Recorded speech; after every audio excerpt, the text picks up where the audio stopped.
Did you know that you don't have to live with the simplified toolbar if you're using Office on the web? Hi, I'm Michelle, a computer coach here sharing tips and tricks on your everyday software to make life that little bit easier. I've opened up the first program, which just happens to be Microsoft Word, and you can see that I have got my simplified toolbar here at the top. If you go all the way across to the right, you'll see there's a little down arrow or the caret which says Ribbon Display Options. Simply click there and you'll see Ribbon Layout and choose Classic Ribbon to return to see all of your commands on the ribbon as normal.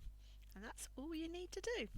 If you found this tip useful, please give the video a thumbs up and remember to subscribe to be notified as new actionable tips are released.